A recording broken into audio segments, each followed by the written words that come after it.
In B2B sales, we tend to make the mistake that we're selling to, well, professionals. And I don't mean that in a pejorative sense, but what we're forgetting is that we are mammals, our clients are mammals, and we're looking and focusing on the purely logical level and not understanding what they're up against, who they are as people, as not just people, but mammals. And that's what we're going to talk to you about today. Because I'll give you an analogy. I don't know if you understand how computers work, but you use different levels of language, JavaScript, things that are either interpreted or compiled. Or you can drill down into the machine code and change things very quickly. Today we're going to be talking about that machine code. The closer you get to the hardware, the faster you can make things. And you really understand how that machine is working. Because we are mammals. Our brains have evolved, but not nearly as much as we give ourselves credit for. We work at the logical level, and it's not working. We make arguments, discussions, value propositions that don't touch the emotions, the tribalness, the hormones that are coursing through our brains and their brains. Now, this podcast, I think we could turn this into a whole series, and maybe I will, because it not only applies to how we work with our clients, but how we work with our own brain. None of us were given an owner's manual, and what we're taught is just do what we're told. A reward and punishment system, which does okay. But how about if we want to motivate ourselves? We get New Year's resolutions, we visualize the future, but it still doesn't work because we don't understand how our brain works. And until we do, we're going to be guessing. And today we're going to be talking about it in detail and how to make it work for you. And I teach a lot of this stuff in Start the Conversation, Get the Meetings course, because it's why none of the spam and cold calling is going to work, because you're at this logical level. So unless you find somebody at the right possible moment and touch a chord that they have an immediate active pain for, it goes nowhere. I show you how to do it the way our brains work. Before we get into it, make sure you're checking out Co-Video. Talk about video. Video is one of those ways because we see a person. That's how we bond to each other. That's how we build trust. Until you have trust, what you say is considered a lie, right? We watch TV, and if it doesn't confirm what we already view as true, we think it is a lie. Video is one of those ways to build that trust. You see a genuine person. That person expresses a concern for you and what you're doing. And it builds a relationship. People are poo-pooing this relationship part. I even hear one idiot saying you don't need to be liked. Well, you don't need anything. But one of the elements is to be liked. Because how many people do you trust that you do not like? Maybe there are a few, but it's an element. And if you are not likable, you're not going to get anything outside of the transaction. And if you're working only at the transactional level, it's going to die. It's going to die much faster. The bigger and bigger the deal gets, the more trust, likability, and desire to work with you, not just on the quote, but on solving the problem. How are they going to trust you if they don't like you, if they hate you, I think that kind of goes together. And you can make a great debate, but you're at the logical level. And trust me, people work on the emotion. Watch any political debate. You see it today. We've got one party where one person's running, another party where 200 people are running, and the only thing they have in common is they hate the other guy. That's the only thing. Everything else is no one stands for anything other than giving stuff away, and that's how they're trying to do it. And if you can watch a reality show, you can even turn the volume off. You don't need to know what's going on verbally. You can see it in the facial expressions, and you'll see the hordes of people getting together, the tribalism. Now, if you don't understand this, you're not going to understand how to get a complex sale done, because you're going to have to deal with many different people at their account and at yours and understand the inner workings of it. We're going to get into this. I think you're really going to like this. Look at it two ways. One, in how to sell, and two, how do you manage yourself? We're going to dabble on both sides of that, and I'll sum it up at the end. And let me know if you'd like to make a series out of this. In my Year to Excellence, a lot of it is based off of this science and showing you how to build habit after habit in a snowball way versus a binary, either I have it or I don't have it. Let's get into it, and I'll sum it up at the end. Hey, Loretta, thanks for joining us today. As a way of getting started, tell us a little bit about yourself. Sure. Well, I was a college professor for 25 years and a parent, and I had studied human motivation from the social science perspective. And as you could imagine, I noticed that my children and my students were not always motivated in the way that the social science model, if you do everything by the book, that people should be motivated. And so that motivated me to study the animal brain, because I had read a little bit about one chemical and a little bit about another chemical. And these chemicals are the same in animals as humans, and they really do cause our motivation in a nonverbal way.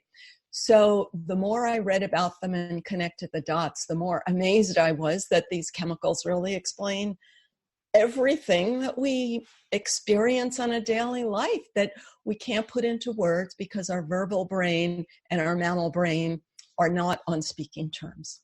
So that got me going. Yeah, I mean, I kind of had the same curiosity from a sales career standpoint, in that everyone was talking this business talk, this rational, logical talk. But ended up happening was this very emotional thing. But then you just separating into emotion and a logic. But like you start digging down deeper and deeper, and it comes to these chemicals, and that we think of ourselves as these very sophisticated, evolved creatures, but we're really not, are we? Well, we don't need to put ourselves down, but we can say that we are not, we don't act like animals all the time. So we do. What I always say is we have two brains because we need both. They have to work together. But if you think that your verbal brain is the whole story and your inner mammal is just something that you left behind long ago, it's so false. And we see that in others, but we don't see it in ourselves. That is so clear. And when I read your book or listened to your book on Audible, it finally clicked to really get the science behind it instead of just guessing and using antidotes. Yes. And you know what, though, unfortunately, academic neuroscience doesn't acknowledge anything that I'm saying. So I really had to take early retirement to do my own thing. But how can they not? I mean, because it's so clear. Well, fortunately, I think this is why I don't get attacked, because it's so clear. Yeah. But they don't acknowledge it because they have an ideology that all of our unhappiness is caused by society and our culture, and not to acknowledge that animals are not happy all the time and children are not happy all the time. And this is how our brain works. And let's start with kind of the key issues that I see in sales today. And salespeople are getting rejected so much. And I think it comes down to that oxytocin thing, which is really the root of trust and tribalism. And people think of this as logical. There's no logic to this at all. Yeah, it's so painful. It's the oxytocin thing, but it's also dopamine and serotonin, because dopamine is the expectation of a reward, and that motivates you to take the next step. And then when you take a few steps and don't get the reward, then what do? So salespeople are really more advanced on that than many others, but it's still painful. Yeah. Now, the serotonin thing is the calm confidence of feeling your own power in comparison to others. And again, when you expect to make a sale, you anticipate being in the one-up position. That's the natural mammalian impulse. And then when you don't get it, you lose out on the serotonin. And then the oxytocin, yes, is the feeling of acceptance. And when you're rejected, it's harder to feel accepted. And I think salespeople get into this downward spiral because they don't get the reward, and they start to believe that and rationalize that they will never get the reward again. And if you see them after 20 or 30 years, they start rationalizing that it's their age, discrimination, it's the economy. Yes, exactly. Everything but themselves. Exactly. And everybody is like this, not just salespeople. And what makes it even in terms of this rationalizing and blaming. And then the other side of the coin is true also, that when you have big scores, that you rationalize it. So there's a lot of unpredictability in life. And what makes it all more painful is social comparison. So it's amazing to learn that animals are constantly comparing themselves to others, because that's how they avoid getting into a fight that they're going to lose. And so your brain is always comparing you to others, and that increases your pain effectively, you know. And that kind of drives some people. And demotivates other people. And that kind of preset belief, and even birth order. I don't know if you've ever looked at that, you know, where you have like the firstborn is typically the leader, the middle is always striving and, you know, fighting for attention. And then the youngest are, you know, the parents are mature, they know what coasting. Coasting. Yeah, exactly. Well, all of my books talk about how we get wired by our own unique individual experience. And many people say that, you know, it's nature or nurture, but when they think of nurture, they think it means what society's formal messages are. But it's not. It's the random collection of experiences which differ for each child in a family and each individual. Yeah. Let's go back to that tribalism, because I think today people are having a super hard time approaching strangers. And, you know, I just was watching a reality show where these tribes kind of team up to attack the invader.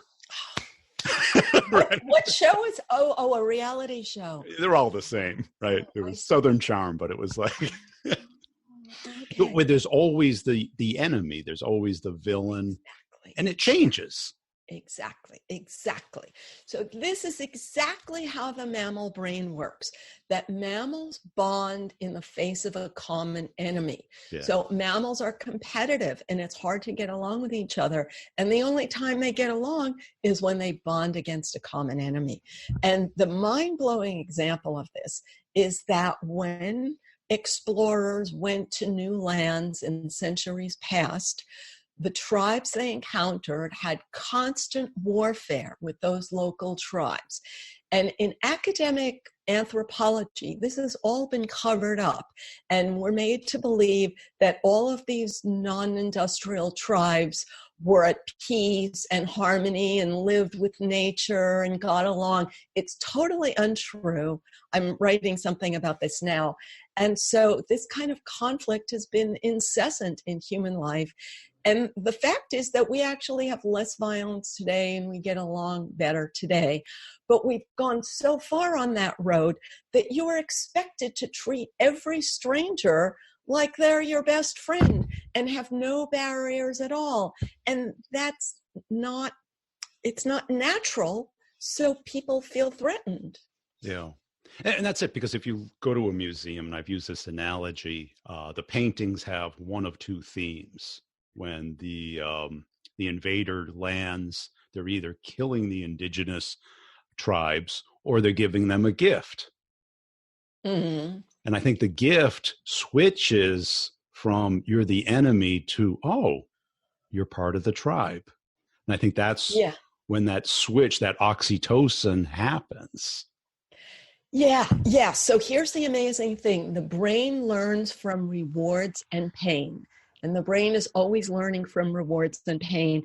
And the important thing, because, the explorers are always condemned, is that the tribes did the same thing. They were either attacking each other or giving each other gifts. Yeah. So that's how monkeys work, They attack or they give each other gifts. That's how the mammal brain works. Yeah. Now, and it's salespeople giving each other free tickets for a performance, right? But and we see that all the time, because when you go over somebody's house for dinner, and certainly women are much better at this than men. They always bring a bottle of wine, flowers, dessert. And it's not the flowers, the bottle of wine, or the dessert. It's the token expression. And now you become part of it. And, yes. And when there's a new neighbor, who becomes the most popular person in the neighborhood? It's the one who brings over the lasagna. Yeah. Or comes and introduces themselves. Yeah. And it's, go ahead. Yeah, it's the expectation of a reward is what triggers our dopamine.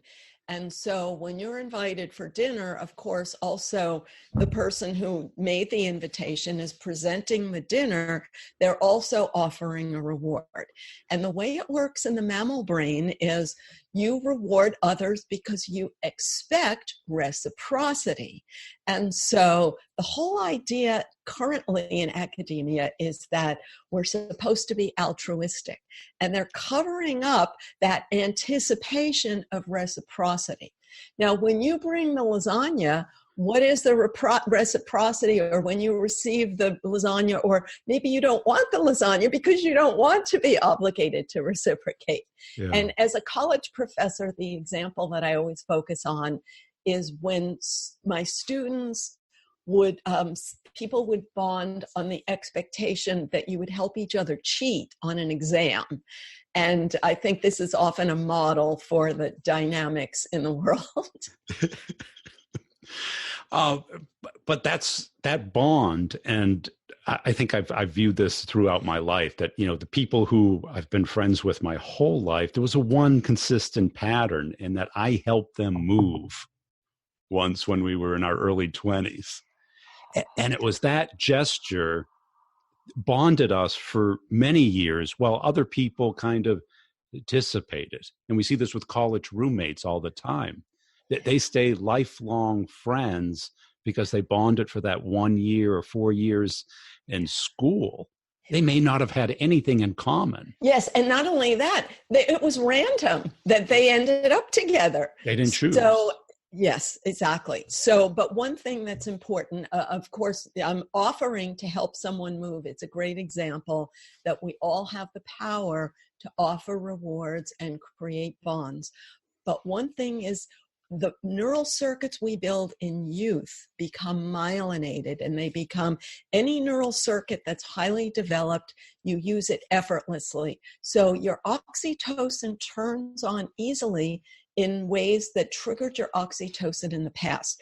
So when you offer trust, when you receive trust, that builds a neural pathway. And when it happens when you're young, you learn to trust and receive trust in those particular ways. And it's harder to build oxytocin circuits later in life. But you can, but you already have distrust circuits built from past disappointments. So you have to examine your distrust in order to have the courage to take new trust-building steps. Now, I wonder if that explains why the music that we hear in our 20s carries with us our entire life. We really don't change genres.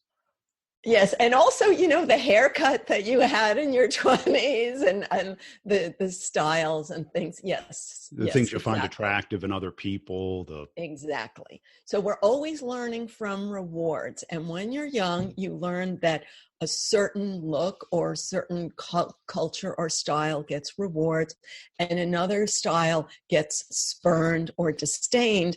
And it's like, whoa, I don't want to do that. So then any style that's out of style long enough comes back in style because the people who were alive who disdained it. And I wrote this blog post. My son was wearing shorts that my father wore in the 1950s that I have old pictures. Yeah. So whatever has been out of style long enough, my father's clothing ended up in thrift shops when my father died. And hipsters like my son go to thrift shops and buy these clothes, and then designers copy what the hipsters are wearing. So I call it the cycle of life.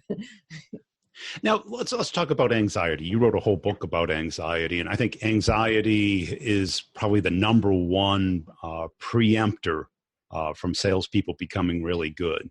They're scared of rejection, failure, because today people either don't pick up the phone or they feel very comfortable hanging up or just not responding.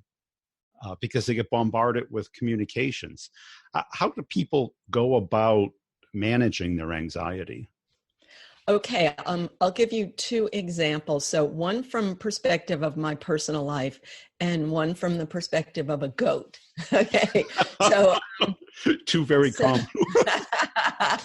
So I was in a class when I was training to be a zoo docent, and I trained a goat to climb a seesaw to get a reward on the other side. And when the goat gets to the top of the seesaw, it feels that the seesaw starts to pivot, and it's like, whoa, that's scary, and that fear is like, it's dangerous. But that goat wanted that reward so much. And you can see like it froze and then it went for it. And then the goat got the reward at the end, and then it zoomed around the seesaw to do it again. Because once you get that reward, then you overcome that fear, and then it feels so good that you want to do it again. So it's really breaking fearful things down into small steps that are small enough that you can get the reward. And then once you get the reward, you build positive expectations, which stimulates your dopamine, and then it's easier to do it again. Now, I know this sounds like the cliche of, like they say, if you make 100 cold calls, then you'll get and that becomes I think the wrong approach, because because you're getting immediate rejection instead of reward. Yeah. So what I was fortunately taught at one point was the idea of focusing on building your first 100 or 1,000 true fans. Yeah. And so my immediate reward was the joy of creating what I'm creating. Now, I have to say that I did this after I retired, when I was free to not focus on short-run rewards.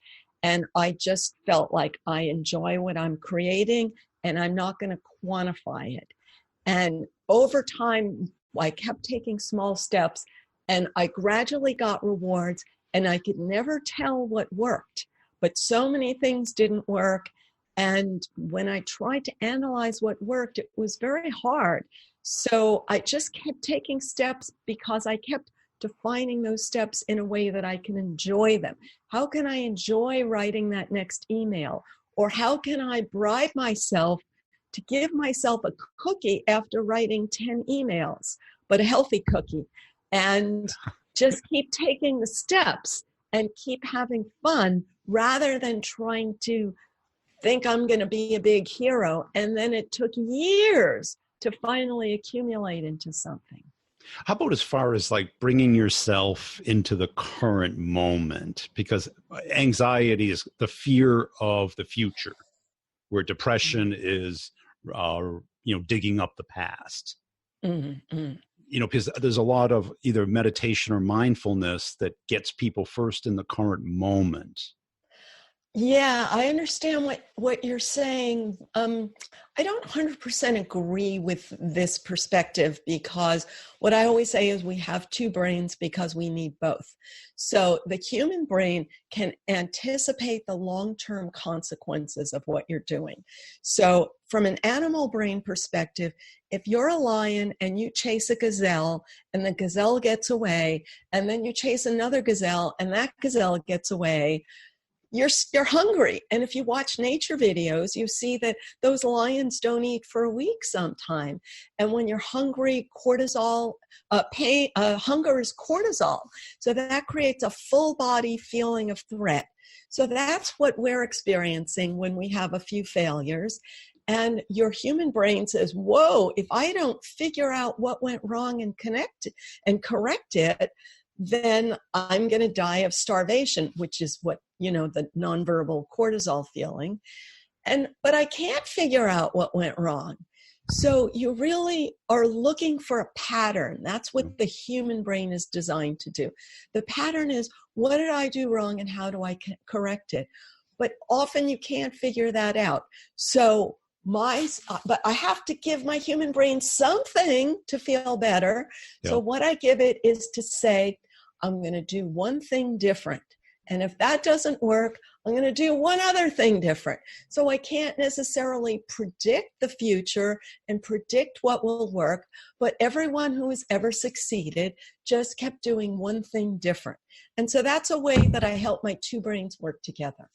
Yeah, because it reminds me kind of like the old runner's trick is, you wake up and it's cold outside and it's a nice warm bed. If you start thinking about the runner's high, it's nothing compared to that warm pillow, right?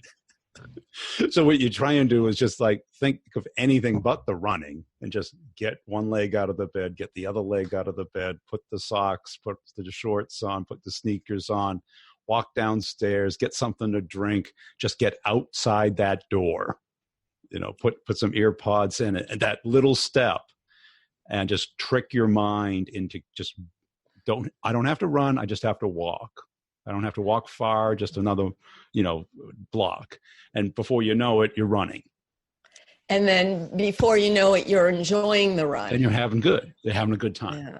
Yeah. And that's different from the other strategy you often hear about is visualize yourself winning marathons or something. Exactly. That if you give yourself grandiose rewards in your mind, they don't stimulate dopamine once you realize that you're not getting closer to the reward.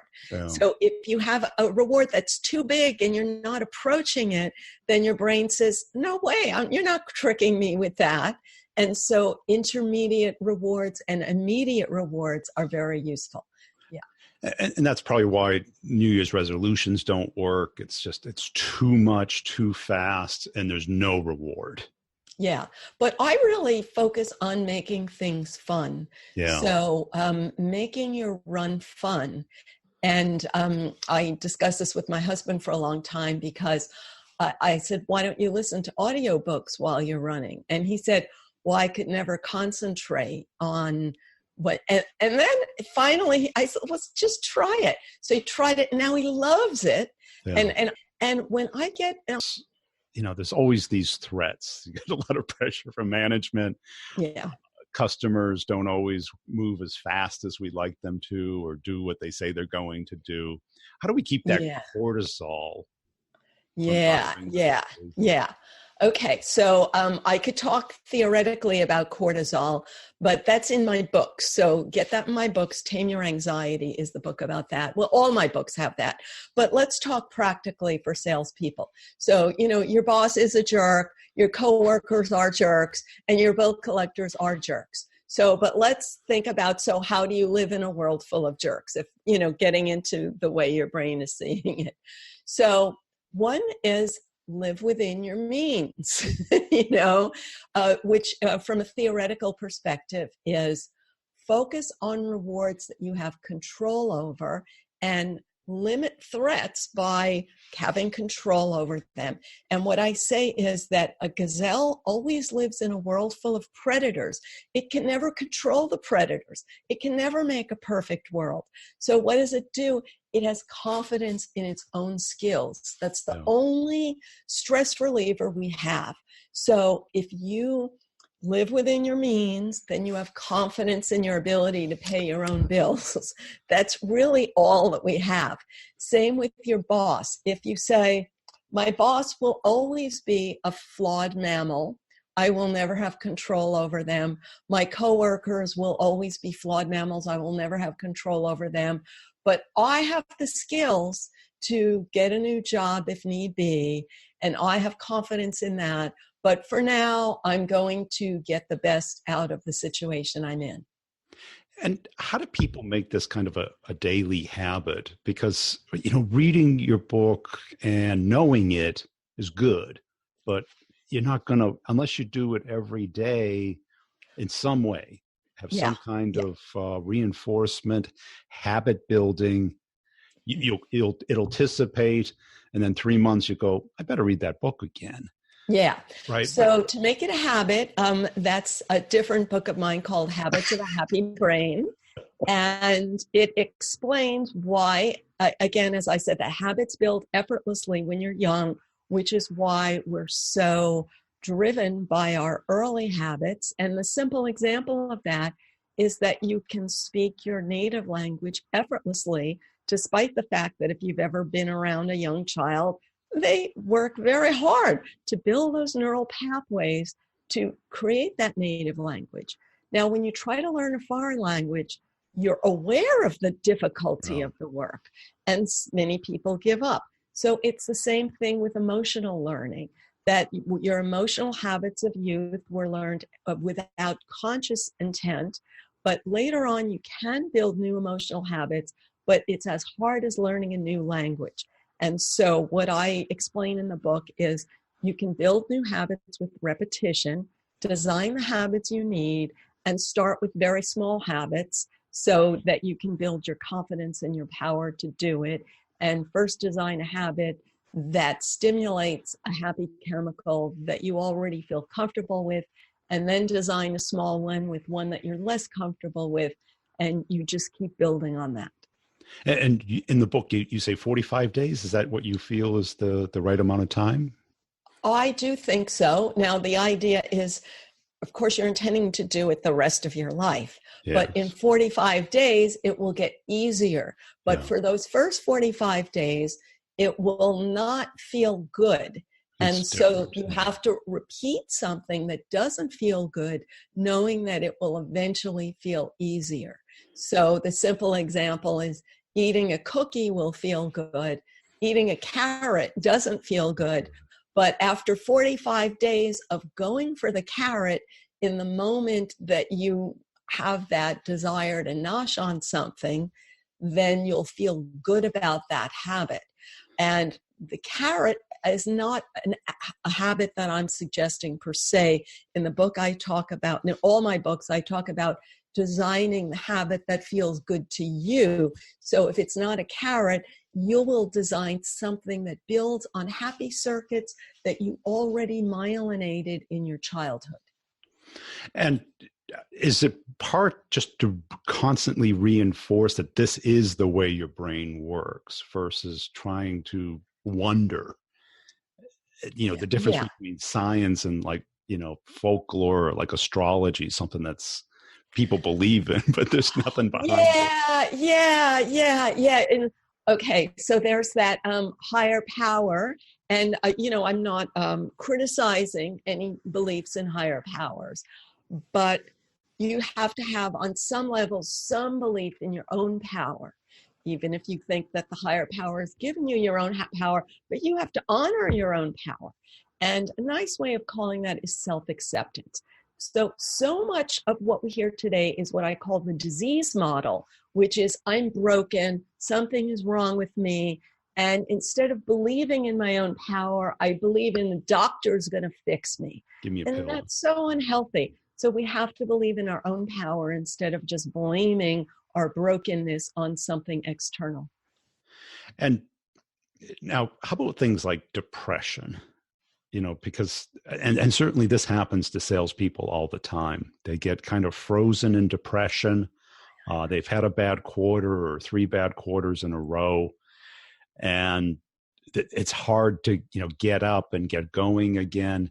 Is there a way or a particular process that people should go through to break that? Yeah. So I talk about short run rewards, short run goals, long run goals, and middle term goals. And if you establish clearly in your mind all 3 of them, and you can always change them, but you will always be stepping toward a goal if you have a few different goals to shift among, and then you will always be stimulating the good feeling of dopamine. Now, you also need a serotonin goal. Serotonin is the feeling of pride in your own power, confidence in your own skills. And it's hard to have that after you've had a few disappointments. So you can take up a new hobby and feel pride and confidence in that. It doesn't have to be work related. So anything that builds your own confidence in your own skills in the short run, in the long run, and always be stimulating it, because these chemicals are gone and metabolized as soon as you stimulate them, which is why we're always driving ourselves crazy to stimulate them again and again. And the other thing is, give yourself permission to focus on meeting your own needs. You can't meet other people's needs. You can't judge your life by your ability to meet your own needs. And you can't feel guilty about focusing on your own needs, because that's how your brain is designed to work. And you may have been indoctrinated that it's wrong to focus on your own needs, but that's the brain we've inherited. Yeah. And the other people who want you to focus on their needs, they're focused on their needs. That's the point. Yeah. That's why they are. Yeah. Now, what I find is that as humans, I think the default is that we're reactive instead of proactive. And to do this, to first be aware that our brain is full of these chemicals, and that's really what's going on up there. And for us to take control over it and to have a compounding effect versus a cyclical effect, right? Where, okay, now we get used to it. Now we slide back, and until we slide like the thermostat down to a certain degree, then the heat comes on, and then we stop, and then until the heat comes on. And I think that's the nature of people, is that, that thermostat effect. Okay, yeah. So I talk in all of my books about the treadmill effect. So the reason is our brain is designed to focus on the unmet need. So it doesn't reward you for focusing on needs that you've already met. So if you're dying of thirst in the desert, water is thrilling, even if you see an oasis 10 miles away. But once you have unlimited running water, it doesn't make you happy. So in the modern world, our physical needs are easily met. So we focus on social needs. And that's an endless struggle, because whatever social need you've already met, then your brain takes that for granted and focuses on a new social need. So when you realize that this treadmill thing is going on, then you can just notice that you're doing it and say, oh, I don't have to do that. I can celebrate what I'm doing and not wait for the world to celebrate me. And how about as far as like having a compounding effect, meaning that like putting a deposit in the bank where you now get interest on your interest, instead of, okay, I'm no longer depressed, I'm even keeled, I'm no longer anxious, I'm here. But each day gets a little bit better, like that you are building on it versus starting over and just band-aiding each thing. Have you thought of like kind of a building brick, a foundation type of way of doing that? Yeah. So in Habits of a Happy Brain, I talk about the idea that positive expectations help your happy chemicals turn on more easily in daily life, and understanding your cortisol circuits helps you avoid defaulting to that survival threat feeling. That's also covered in Tame Your Anxiety. And I have another book called The Science of Positivity, Stop Negative Thought Patterns by Changing Your Brain Chemistry. That's probably the best one for what you just said. So the whole idea that we default to negative thinking is something that we wire in youth because it got rewarded, either because the people around you defaulted to negative thinking, and also a lot of this comes naturally because in history, mammals were always threatened and had to be on guard. So to have a positive default circuit, anyone can build it, but maybe you will be criticized for building it because the people around you will say, who do you think you are? You think you're better than us? So you have to be willing to feel okay, even if the others around you don't feel okay. And that's scary because then you're not one of the crowd when you're having optimism. Cool. Hey, this has been a great conversation. Where should people start with your books? Is it a certain order they should go in, or is it? Oh, thanks. Well, you can go to my website, innermammalinstitute.org, innermammalinstitute.org, and all my resources are there. They're all free except for the books. And I have some videos that are only 35 minutes long, 5-minute videos that gives you the whole story really fast. And a lot of people react and say, oh, I have a friend who needs to know this. And you can give your friend that 5-minute video. But the books, I would start with Habits of a Happy Brain because that's the simplest introduction. It's also available on audio. And then keep going. Great. Hey, I really appreciate your time today. Thank you so much. It was a pleasure. I hope you enjoyed that. I hope the sound quality was good enough. There was that 1 or 2 minutes where it faded off a little bit. But this stuff is gold. If you were to learn anything, I would start at this level. Too many people start at the features, benefit, logical level. And what ends up happening is you get put on the pile of someday, good idea, maybe I'll do that. We all have that. You know, the new TV, the car, the addition to your house, the summer house, whatever it is, but you only go with a certain amount of them. Not because you can only afford them. That's one element, but more is just like, it takes time, it takes effort, it takes change in your life and in the life of our clients. Now let's think about how we as salespeople need to understand this. Things like cortisol. I see reps getting burnt out, and this is big thing going on now in the sales community about gathering around about depression and anxiety and drug abuse and recovery. And these are not people in their 40s and 50s. These are people in their 20s. You know, less than 5 years of really working in sales, and it's killing people, literally. And I'm like, is that what other people are doing to them? It's what they're doing to themselves. That they can't manage their emotions, their focus, and their reaction to what is happening. Why? Because we're still creatures out there. And when someone hangs up on us, it is just like somebody throwing a spear at us that misses. Our cortisol spikes. If we miss our quota and we're worried about getting fired, we're concerned about getting thrown out of the tribe, being ostracized. These are core survival elements that we as human beings are thinking, we should be able to manage this at a logical level and work through it. And we go to talk therapy and it kind of goes through it. But what if we could redefine the meaning of it, be aware of what's going on in our bodies, and manage it ourselves. And awareness is the first step.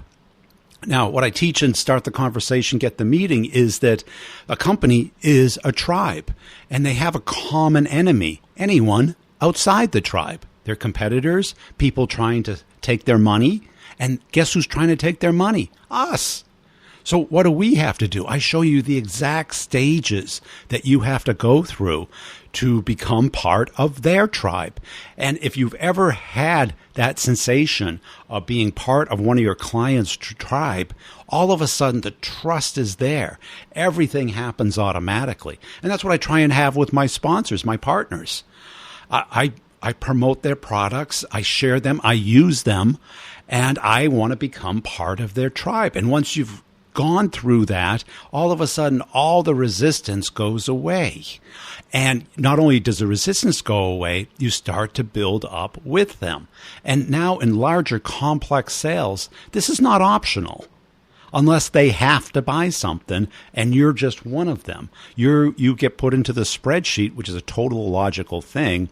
But at the end of the day, people are going to follow their emotions. And when I say emotions, I mean those chemicals in their head of who they really believe, which is based off of trust and likability.